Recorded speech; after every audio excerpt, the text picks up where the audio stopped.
Tinggal saya mau tanya, saya mau jawab pertanyaan, kira-kira kenapa Allah nggak bisa kelihatan? Karena Allah Subhanahu wa Ta'ala itu sangat besar.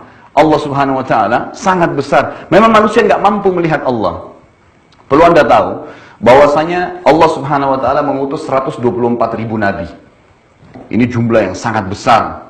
Di antaranya ada 313 rasul.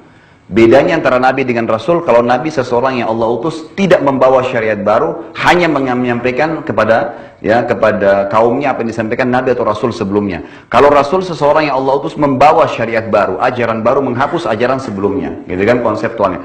Baik, yang wajib Anda imani sebagai orang muslim, pengikut Muhammad SAW adalah 25 nabi dan rasul yang disebutkan dalam Al-Quran. Jadi masih banyak yang belum diceritakan kepada kita. Dan ini Allah ceritakan dalam Al-Quran, A'udzubillahi minasyaitonirrajim, minhum man qasasnahum 'alaika wa minhum man lam naqsushum 'alaik. Ada Muhammad, nabi-nabi yang kami ceritakan kepadamu dan masih banyak yang belum kami ceritakan kepadamu. Jadi masih banyak yang belum sampai kepada kita. Baik, intisarinya 124.000 nabi ini belum pernah ada satu pun yang pernah melihat Allah. Belum pernah ada satu pun yang melihat Allah. Kenapa Allah nggak bisa kelihatan? Allah nggak lihatkan dirinya kepada para nabi. Dengarkan jawabannya. Nabi Musa alaihissalam pernah berkata, waktu dia pergi ke Tursina, ya, di situ diperintahkan oleh Allah datang untuk menerima kitab Taurat selama 40 hari, 40 malam. Al-Quran itu turun lengkap selama 23 tahun. 13 tahun di Mekah, 10 tahun di Madinah, baru lengkap 30 juz yang kita dapat sekarang. Kalau Taurat enggak, 40 hari lengkap semua turun. Syaratnya Nabi Musa pergi ke gunung Tursina, nunggu tiap hari turun 1 surah, 3 surah, 5 surah sampai lengkap. Hari ke-37 dari 40 hari itu Nabi Musa AS tiba-tiba bertanya begini. Jibril datang, nurunin surah, lalu dia mengatakan, wahai Jibril, sampaikan kepada Allah. Dia mengatakan dalam Al-Quran, Rabbi arini anzur ilaik. Wahai Tuhanku, izinkan aku melihat kepadamu. Nabi Musa penasaran, mau lihat Allah. Gitu kan? Lalu dijawab oleh Allah SWT. Allah nggak jawab langsung Musa. Melalui Jibril lagi turun, Jibril mengatakan lagi, katakan kepada Musa, lan tarani. Kata-kata lan, itu dalam bahasa Arab artinya tidak akan pernah. Kau tidak akan pernah mampu melihatku, hai Musa. Tapi Allah nggak mau kecewakan Musa. Sebagai manusia, ingin diajak dialog dengan akalnya. Kenapa Allah nggak bisa kelihatan gitu? Lalu dia mengatakan, walakin yanzur ilal jabal. Tapi coba kamu lihat, hai Musa, gunung-gunung yang sangat banyak dan kokoh, gunung batu di sekitarmu. Di sini perlu Anda tahu, kata ulama tafsir, sekitar Tursina itu ada puluhan gunung batu. Dan semuanya kokoh-kokoh gitu kan. Ya kalau kita lihat di Mesir itu ada piramida yang satu batunya saja para ilmuwan mengatakan bisa sekian ton beratnya. Mereka masih bingung gimana dulu Fir'aun menyuruh orang-orang nyusun sampai seperti piramida sekarang gitu. Nah di Tursina itu ada gunung-gunung batu yang luar biasa mungkin puluhan kali lebih besar daripada piramida. Itu kuat-kuat kokoh. Nabi Musa kagum-kagum dengan gunung batu itu. Dia juga kagum dengan pergantian siang malam selama 37 hari di puncak gunung. Kemudian hujan, sebentar panas, sebentar dingin, burung-burung yang berterbangan, hewan-hewan yang lari di lereng gunung, air yang mengalir di situ, ada sungai di bawah. Dia bingung, dia penasaran dengan itu semua. Lalu yang dia paling kagum gunung-gunung. Allah mengatakan, tapi coba lihat ke gunung-gunung itu. Fa in istaqarra makanahu fasawfa tarani. Kalau saya datang, kemudian gunung-gunung itu mampu menampung kedatanganku, maka kau akan bisa melihatku, hai Musa. Apa yang terjadi? Falamma tajalla rabbuhu lil jabal. Waktu Allah baru niat saja datang, belum datang, baru mau datang, ja'alahu dakka. Semua gunung itu hancur berantakan, tidak berani menampung kedatangan Allah Subhanahu wa taala. Wa kharra Musa sa'iqa, dan Musa tiba-tiba pingsan. Waktu Nabi Musa bangun, kata Allah, langsung dia mengangkat tangan ke langit mengatakan amantu billah. Saya beriman kepada Allah, gitu kan? Jadi di sini Nabi Musa AS pun tidak melihat Allah SWT, tapi dia meyakini keberadaannya. Dia tahu tidak mungkin ini terjadi begitu saja. Tidak mungkin ada malam dan siang tanpa penciptanya. Tidak mungkin ada udara, air, batu dan segalanya tanpa ada penciptanya. Semua ini ada penciptanya. Dalam diri kita saja ada keajaiban penciptaan Allah Subhanahu wa taala. Lalu yang terjadi jemaah sekalian adalah masih pertanyaan kecil, kenapa lagi Allah tidak bisa kelihatan? Nabi Muhammad SAW waktu pulang dari Mi'raj, dari langit, kemudian terima perintah waktu sholat, itu ketemu dengan Aisyah, istrinya, dan berkata, lalu Aisyah berkata, ya Rasulullah, apakah anda melihat Tuhan anda pada saat anda Mi'raj ke langit? Lalu dia berkata apa? Nurun ala nur an na'rah. Kata Nabi SAW, Allah itu cahaya, di atas cahaya, sangat terang, sampai bagaimana, sampai saya tidak mampu untuk melihatnya. Allah nggak kelihatan oleh Nabi Muhammad SAW.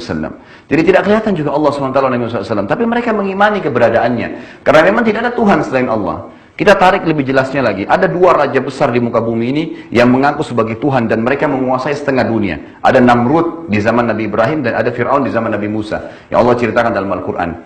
Anda tahu Namrud ini orangnya tinggi besar. Setiap hari itu selalu gulat dengan 10 prajuritnya dan dikalahkan. Sangat kuat. Ya, dan kerajaannya belum pernah dalam sejarah dicatat Namrud dan Fir'aun dikalahkan dalam peperangan. Tidak pernah. Selalu menang. Makanya dia ngaku sebagai Tuhan. Nabi Ibrahim datang mengatakan kepada Namrud, wahai Namrud, kamu hanya makhluk seperti saya, manusia biasa.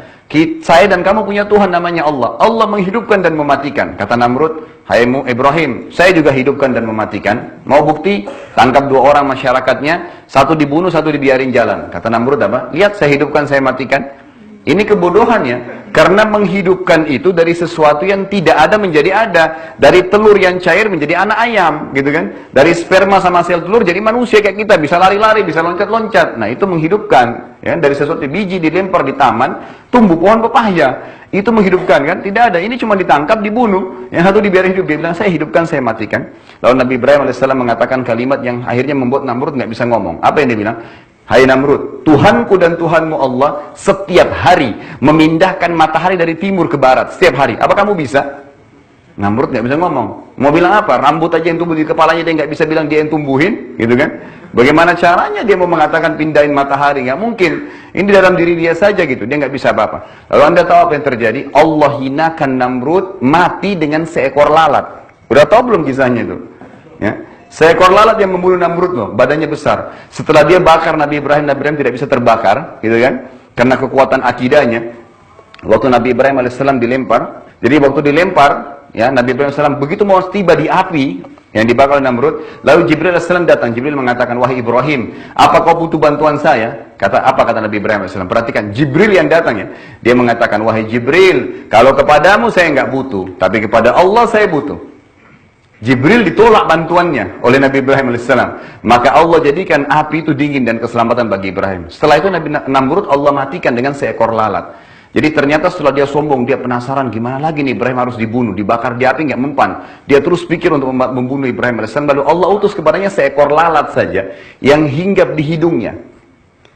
Dia usir, pergi, datang lagi. Usir, pergi, datang lagi. 3 hari mati gara-gara itu. Banyak, ini kisah nyata loh. Namrud mati gara-gara seekor lalat. Dia mau apain seekor lalat? Mau ditebas pakai pedang? Nggak bisa. Mau pakai prajuritnya ribuan orang? Nggak bisa. Allah hinakan, membunuh dia dengan seekor lalat, gitu loh. Itu luar biasanya. Fir'aun sombong mengaku sebagai Tuhan, lalu Allah tenggelamkan di lautan. Air yang dia bisa berenang, bisa dia minum, akhirnya tenggelam, nggak bisa buat apa-apa. Mati, Allah kekalkan jasadnya. Seperti itu keadaan mereka, orang-orang yang tidak beriman. Dengan jemaah sekalian, kenapa Allah nggak bisa kelihatan? Kalau Anda pernah dengar riwayat, Nabi Muhammad SAW waktu pulang dari Gua Hira, menerima pertama Iqra bismi rabbikal ladzi khalaq, itu selama 40 hari, 40 malam nggak bisa bangun dari ranjang. Gemetaran ketakutan. Tahu alasannya kenapa? Dengarkan hadis dalam riwayat Bukhari. Kata Nabi SAW, telah datang kepada saya Jibril dengan poster aslinya sebagai malaikat. Dimanapun saya melihat atau memandangkan pandangan saya ke timur, ke barat, ke utara, ke selatan, di langit, di sana saya temukan badan Jibril memenuhi langit. Dan Jibril dikaruniai oleh Allah 600 ekor sayap, yang kalau satu sayapnya dikebaskan bumi ini, maka akan hancur bumi ini. Itu Jibril alaihissalam. Nabi Muhammad SAW gemetar 40 hari karena melihat itu. Ketakutan luar biasa gitu. Itu baru Jibril alaihissalam. Ya, jadi manusia memang kata para ulama, kalau Allah perlihatkan malaikat mungkin bisa mati. Kalau manusia diperlihatkan iblis oleh Allah, mungkin manusia bisa mati melihatnya. Jadi ada hal-hal yang Allah sembunyikan dari pandangan manusia, karena berbahaya kalau mereka melihatnya. Tidak mampu, manusia terbatas. Ya, itu tidak tahu. Kita bahkan tidak tahu oksigen yang akan kita hirup ini yang mana berbakteri, yang mana tidak. Kita nggak pernah tahu itu. Jadi karena dia manusia sangat terbatas. Jadi jelas sekali konsepnya, bahwasanya kita tidak bisa melihat Allah Subhanahu wa taala, ada alasannya. Lalu kita jawab, kenapa kira-kira ada alasan yang tidak bisa kelihatan? Kalau Anda sholat, Anda selalu mengatakan Allahu akbar. Apa itu akbar? Itu dalam bahasa Arab namanya siga mubalaghah. Sesuatu yang melampaui batas. Orang Arab itu kalau melihat sesuatu, misalnya benda besar, dia mengatakan kabir. Tapi kalau di pandangan mata dia tidak ada lebih besar daripada itu, dia mengatakan akbar. Jadi kalau kita sedang menggunakan kalimat dalam sholat Allahu Akbar, kita sedang menggunakan dalam grammar bahasa Arab, ya dalam arti bahasa Arab bahwasanya saya mengakui Allah adalah zat yang maha besar, tidak lebih besar dari dia lagi. Apa alasannya? Baik, dengarkan hadisnya. Kata Nabi SAW, Allah menciptakan 7 lapis langit. Dalam surah Al-Mulk dikatakan, alladzi khalaqa sab'a samawatin tibaqa. Allah ciptakan 7 lapis langit tibaqa. 1, 2, 3, 4, 5, 6, 7. Kita bumi ini di bawah langit pertama gitu. Berikut semua bintang-bintang yang miliaran ini berada di bawah langit pertama. Makanya tadi di awal pertemuan saya katakan, ilmuwan pun mengatakan mustahil manusia bisa menjamah tangannya langit. Ya, mereka mengatakan miliaran bintang dan jaraknya sekian juta mil ini itu semua di bawah langit pertama gitu. Allah menciptakan 7 lapis langit dan bumi di bawahnya. Kata Nabi SAW, perumpamaan bumi kalian yang kalian tinggali dibandingkan dengan langit pertama di atas kepala kalian hanya seperti cincin dibuang di padang pasir. Jadi kalau dicabut cincin ini dilempar, nggak akan kelihatan. Kenapa? Padang pasirnya sangat luas. Makanya Anda berputar-putar dimanapun di muka bumi tidak pernah ada ujungnya langit. Ya. Kalau ada yang pernah lihat, sampaikan ya biar kita juga mau lihat gitu ya. Jadi nggak kelihatan, begitu terus. Kenapa? Karena sangat besar gitu. Kita aja dibanding dengan Jupiter atau matahari itu sudah sangat kecil seperti debu saja. Apalagi kalau mau dibandingkan dengan alam semesta. Lalu kata Nabi SAW, di atas langit pertama dan langit kedua, digabung antara langit pertama dengan bumi, besarnya hanya seperti cincin dibuang di padang pasir. Langit ketiga juga begitu, kedua, satu dan bumi digabung, tiga-tiganya hanya seperti cincin dibuang di padang pasir. Sampai langit ketujuh, langit ke-6, 5, 4, 3, 2, 1 dan bumi, tujuh-tujuhnya digabung, dibanding langit ketujuh hanya seperti cincin dibuang di padang pasir. Lalu di mana kita berada nih? Bumi ini saja sudah sangat besar. Kita kalau punya tanah 1000 kali 1000 meter sudah sangat luas bagi kita. Di muka bumi ini, bagaimana dengan alam semesta? Dan langit ini dipenuhi dengan malaikat. Dipenuhi dengan malaikat. Malaikat ini, Bapak Ibu sekalian, ada yang sifatnya nama kelompok, ada yang nama individu. Kalau nama individu seperti Jibril, Mikail, Israfil itu cuma satu malaikat Jibril, cuma satu Israfil, cuma satu Mikail, nggak ada kelompoknya. Tapi ada nama malaikat yang kelompok seperti Raqib dan Atid. Itu nama kelompok, Munkar dan Nakir. Artinya di bawah Raqib ada miliaran malaikat, di bawah Atid ada miliaran malaikat. Bayangin kalau setiap manusia ada Raqib dan Atidnya, kita jumlahnya sekarang 5 miliar manusia. Berarti Raqib Atid saya sudah 10 miliar. Kalau ada tiba-tiba orang meninggal, 1 juta orang kena tsunami, Munkar Nakirnya banyak, di bawah Munkar banyak malaikat, di bawah Nakir banyak malaikat. Bukan cuma 2 orang itu nyanyi sana sini gitu, kan gitu. Memang sudah begitu, ya, ada kelompoknya. Iya, jadi sekarang ya di langit ini penuh dengan malaikat. Kata Nabi Muhammad SAW, waktu saya sedang mi'raj ke langit, ya terjadi Isra Mi'raj, saya sedang mi'raj ke langit, saya tidak menemukan 1 jengkal pun tempat di langit atau 4 jari di langit itu kecuali saya temukan malaikat yang sedang sujud atau ruku. Penuh dengan malaikat. Di langit ke-7 kata Nabi SAW ada sebuah rumah namanya Baitul Ma'mur. Di tiap hari ditawafi oleh malaikat, 70.000 malaikat pergi, tidak akan pernah kembali selamanya. Besok 70.000, lusa 70.000 sampai hari kiamat. Tidak ada batasnya gitu. Jumlahnya sangat banyak, dipenuhi oleh malaikat. Lalu di atas langit ke-7 ada Sidratil Muntaha. Kalau Anda pernah dengar, pembatas antara hamba dengan makhluknya. Sidratil Muntaha ini kata Nabi SAW besarnya digabung antara 7 lapis langit dan bumi, 8-8-nya hanya seperti cincin dibuang di padang pasir. Lalu di atas Sidratul Muntaha Allah menciptakan sebuah lautan. Anda sekarang sedang berada di bawah dasar lautan dan seperti debu di bumi kita ya, apalagi kita di dalamnya. Bagaimana bisa kita tahu lautan ini? Kata Nabi SAW, lautan itu besarnya digabung antara Sidratul Muntahanya, 7 lapis langitnya dengan buminya, 9-9-nya hanya seperti cincin dibuang di padang pasir. Dibandingkan lautan itu. Kalau Anda mau lebih jelas, baca ayat, setiap kali Anda temukan kata-kata wakana arsyu alal ma, dan singgasananya Allah ada di atas air. Baca tafsirnya, Anda akan tahu makna kalimat ini. Lalu kata Nabi SAW, di atas lautan itu ada singgasananya Allah. Yang singgasananya Allah itu arsy-nya Allah besarnya, digabung lautan tadi, Sidratul Muntaha, 7 lapis langit dan bumi 10-10-nya, hanya seperti cincin dibuang di padang pasir. Bagaimana dengan Allah yang ada di atasnya? Makanya kita mengatakan Allahu Akbar. Tidak akan mampu. Kita bahkan tidak mampu menatap matahari karena panasnya, gitu kan? Bagaimana kita bisa melihat Allah yang maha besar, gitu? Memang tidak mampu lihat, gitu. Tidak akan bisa kita melihat Allah Subhanahu wa Ta'ala. Makanya kalau Anda sering hafal waktu masih kecil untuk ngusir syaitan, kita baca ayat apa? Apa itu ayat kursi? Kursi itu bukan tempat duduk seperti bahasa Indonesia ya. Tapi kursi itu bahasa Arab artinya tempat pijakan kaki raja di singgasananya. Jadi kalau singgasana raja diinjak pijakan untuk naik ke atas, itu namanya kursi. Apa yang Allah katakan? Wasi'a kursiyuhu. Wasi'a itu artinya telah meluas, telah menutupi. Kursiyuhu, tempat pijakan kakinya dia, Allah, as-samawat, seluruh langit, wal ard, dan bumi ini. Tiap hari Anda baca ayat kursi, nggak tahu artinya kan?